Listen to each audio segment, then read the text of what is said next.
There are two very, very important macros that we really need to talk about.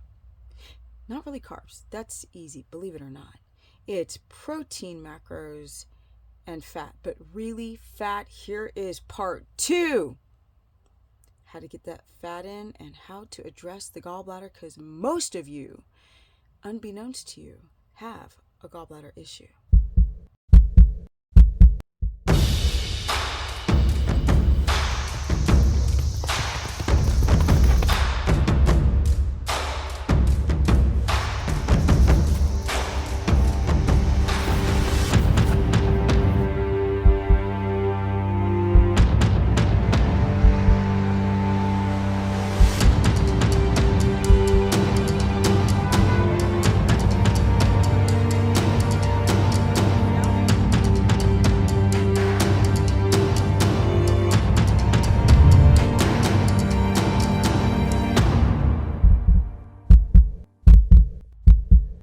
Welcome everyone to my very humble life, and I'm trying to get my butt outside because there couldn't be a more gorgeous day.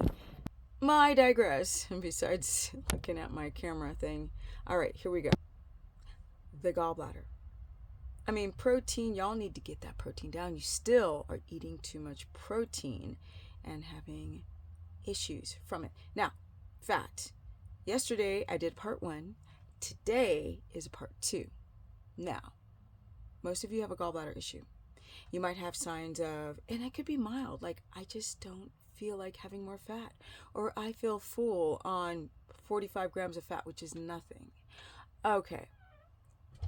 If you feel an aversion to eating fat, if you feel heart palpy, there's a weird one, greasy stool, or floating stool, or pale stool, or yellow stool, but yellow tends to be a mix between the gut and the gallbladder. Pale is straight up the gallbladder. Anyways, leaky stool, pale stool, floating stool, loose stool, diarrhea, yeah. Pain that radiates from the middle to the back, side pressure or pain, bloatedness, neck pain, shoulder blade pain, nausea. These are all symptoms, mild or big. Something wrong with your gallbladder. What to do about it, since a lot of you are like, you never say the solution. Okay, solutions. First thing you could do, which is what I discussed in my last video, so go check that out, is you could just change the fat out. Instead of doing a rendered fat, which is what people mostly feel sick with or on, because it's a long chain triglyceride. Triglyceride means fat. That means it's thick and chunky, and it requires a lot of tools to break down in your body. If you ain't got the tools, you're going to feel sick or uncomfortable or full on these types of LCTs, which mainly are animal fats: butter, tallow, lard, lamb fat. Yeah, these are the main fats. There's thymus fats, there's fish fats, but basically the long chain triglycerides coming from ruminant animals, those are very difficult to digest if there's something wrong with your gallbladder. And there typically is, because every time I do a consultation, which it's over 10,000 people over the years, 15 years of talking this stuff, can very consistently, coaching people consistently over the years, people have gallbladder issues. This comes from not eating enough animal fat, being a vegan or plant-based, or fasting, stress. Those are the main ones. We could go towards pharmaceutical abuse and a poor functioning liver, chronic dehydration, don't sleep well, don't chew your food properly. These would be the main ones. The real main ones is not eating enough fat, enough animal fats, and not having a good digestion. Now, you can also, my people, have problems with other things, and that would be your pancreas. Yes, some of you don't secrete enough lipase enzyme to help with the process of breaking down your fats. So you can also have these very similar symptoms of bloated and feeling full and nauseous and like sort of like fat grosses me out type of symptomology if lipase isn't working. Stomach acids is going to play a slight role, especially if you're eating, a huge role if you're eating a ribeye. But if you're doing a rendered fat, it really starts after you've chewed and swallowed. Now the clusterfuck has begun. This is most people, which is why a lot of people just aren't keto adapting. And they might have an underlying gallbladder issue or pancreatic issue or even a liver, kidney, gallbladder, pancreatic issue. And a lot of you do because you're dehydrated and you have low blood pressure on that carnivore diet, which nobody talks about. Nobody's talking about the whole low blood pressure epidemic, but I will. So visualize this whole thing because we just live and we eat and we don't think how this stuff works. When you eat, munch, munch, munch, the brain is telling the body to secrete lipase in the saliva, sublingual.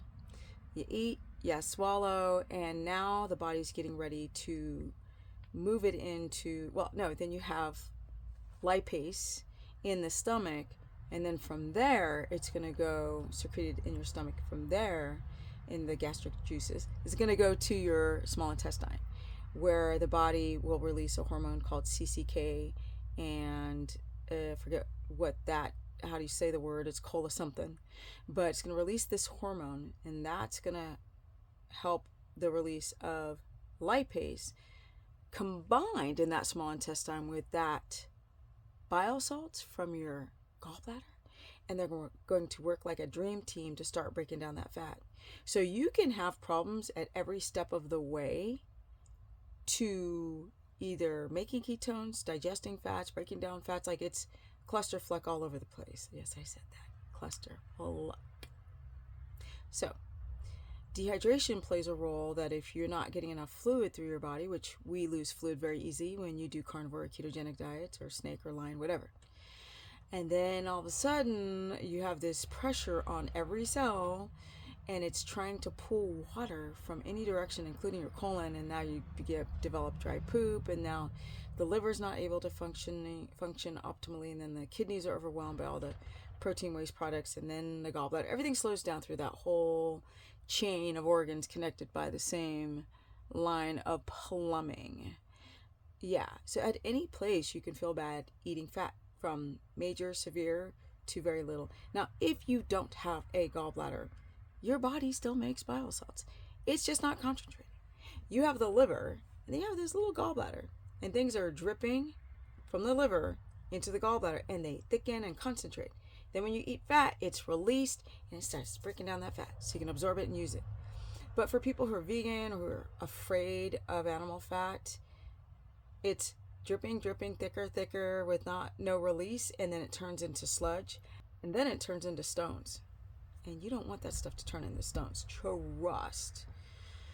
But stress can create a backup of the ability to break down fat, like your pancreatic enzyme, lipase, will not be secreted properly when you're stressed and don't sleep well, or toxic, or blood sugar all over the place, bad, crappy food, drinking alcohol. These things will mess up not only your gallbladder, but also your pancreas. I'm telling you, people are a hot mess. Yeah, and then if you sit wrong, you don't have good bile release. So if you're sitting like all hunched over, or if you can develop a tight gallbladder that has a hard time releasing bile, or your body ain't producing enough taurine or glycine. I know. You ever go to the doctor and you have an ultrasound and you check your gallbladder and the doctor's like, I swear, your gallbladder's fine. Or they'll tell you that it has to come out, which 99% of the time it doesn't, so be careful with those very surgeon-happy people. But with that said, a lot of you will go and you'll have, just like the doctors will say, there's nothing wrong with your gallbladder, but they're not factoring in taurine and glycine, which are amino acids that help with the flow and break down stones and the flow of those bile salts to help scrub down and break down fat. some people just aren't good producers of these amino acids. They just aren't. Sometimes they have leaky gut. They're not able to absorb things like collagen-rich foods or B6, which this is what happens when you talk too much.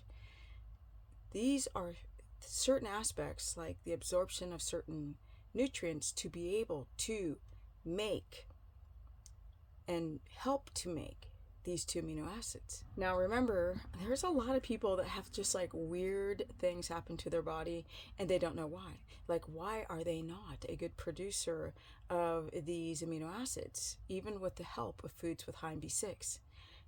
Some people are just like that. I've had a client, she was like that. And I was like, oh my God, you're one of these rare people that has a hard time with making these amino acids, even though you're eating the right diet to be able to the amino acids.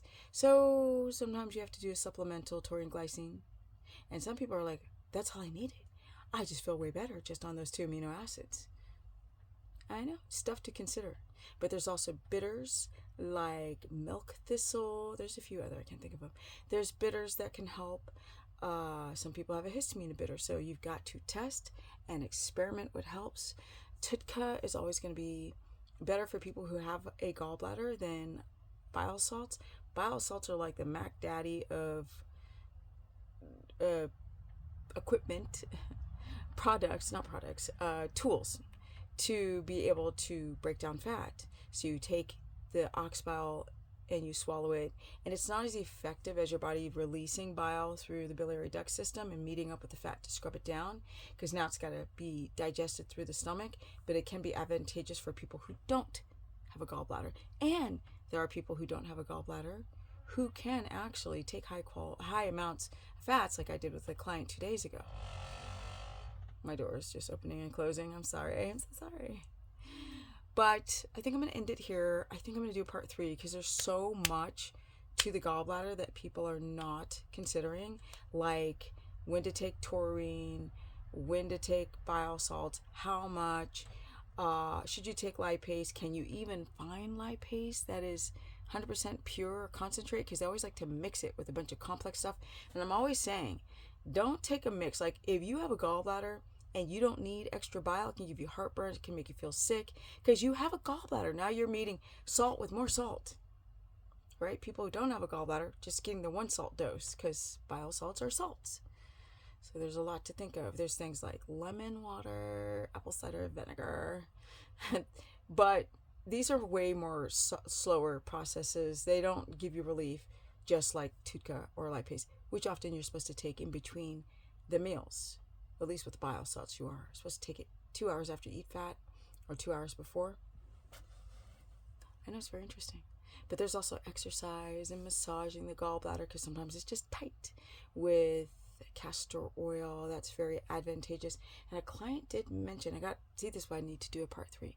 She did talk about a particular subject or supplement that was really, really good. And it was an oil that she rubbed on her gallbladder. So fascinating. So many natural things that were never taught. And it still ceases to surprise me, or does surprise me rather, that people are still going to the MDs for their health advice. If you're not an orthopedic surgeon or emergency room doctor, don't put your whole hands into their hands, including me or anyone else. Y'all need to start doing your research, because ain't nobody got it perfectly right, especially your favorite gurus. Just the way it is. Now I got a lot more to go over. A lot. But I gotta go, because this video is already too long. Comment below. Share this content. If you need a consultation, go to stephanieperson.com, because I got this. I've been doing it a long time. People who just found me, I'm like, no, people, go back. 2010, preaching this shite. So I've been around a long time, and I've worked with a lot of people, and that's where I get my information from, is you guys, because ain't no MD can go toe-to-toe with me on this subject of high-fat ketogenic ketosis, point blank, period. Because there's too many aspects. Your blood sugar, your gallbladder, your pancreas, your kidneys, your liver, not with high fat, but to make sure that you don't have high liver enzymes, because that's another reason why people don't get into ketosis, but that's a whole other subject. Yes, hypochlorhydria, hyperchlorhydria, ApoE4 gene mutations. There's a bunch of stuff that you have to realize. Histamine, oh, that's a whole book. Most people have histamine leaky gut. So if you feel like you need help, I'm your girl. I also run a course where I cover all 3 diets. Yes. This that I spoke about today, I will put all in written form for my course page, so they can go back to all the old retro course lessons and future and get great information. Or you can just go to my Instagram, which is Stephanie Ketogenic, my Facebook fan page, Stephanie the Business Person. I've been doing this since the age of 40. That's 17 years and counting. And I have not gotten off it once. So you can see right here, that is the byeffect of being ketotic and being disciplined at the age of 57, where I'm post-menopause on no HRTs. What? It's not the genes, my people. It's what you do to them, and it's called epigenetics. Share this content. Don't forget to hit the subscribe, blah, blah, and I'm out. Peace. Oh, and I'm always sorry about the clickbaity titles. That's how the garbage world we live in today. Because if you don't, your stuff does not get shared. I hate it. I know. And I'm out. Peace.